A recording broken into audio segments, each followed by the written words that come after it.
Nous rejoint à présent par téléphone, chers téléspectateurs, notre collègue Chérif Boussela du siège de l'Autorité nationale des élections pour nous parler de cette deuxième phase des élections parlementaires qui se tient aujourd'hui et demain à l'étranger pour les expatriés égyptiens. Chérif, bonjour.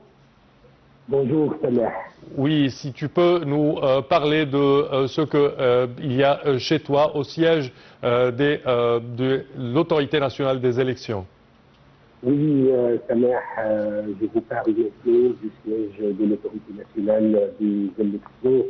Les Égyptiens à l'étranger, comme vous le savez, ont commencé déjà aujourd'hui à voter dans le cadre de la première journée de la deuxième phase des élections législatives 2027. Il s'agit, Sameh, d'un moment décisif qui confirme la volonté de l'État d'impliquer sa diaspora dans le processus démocratique. Nous avons suivi depuis quelques minutes et je crois que vous l'avez retransmis aussi en direct à la conférence de presse du siège de l'Autorité nationale des élections avec le conseiller Ahmed Al-Beniberi, le directeur exécutif de l'autorité, qui a fait le suivi de quelques pays à travers le monde et avec les ambassadeurs pour s'assurer du bon déroulement et la bonne organisation du processus électoral durant la première journée. Il a appelé les ambassadeurs dans plusieurs pays, citant le Koweït, Bahreïn, Oman, les Émirats arabes unis, l'Australie, Chine, Malaisie, et de l'Afrique aussi, de la Zambie, Zimbabwe, Ouganda, la Bosnie et d'autres pays.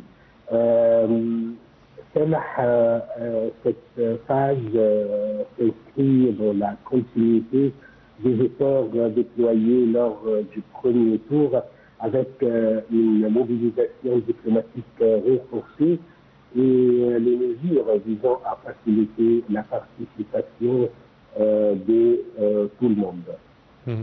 Ici, au siège de l'autorité nationale, on pourrait très facilement remarquer les efforts déployés par cette autorité et tous les responsables pour assurer le bon déroulement et la bonne organisation de ce marathon électoral.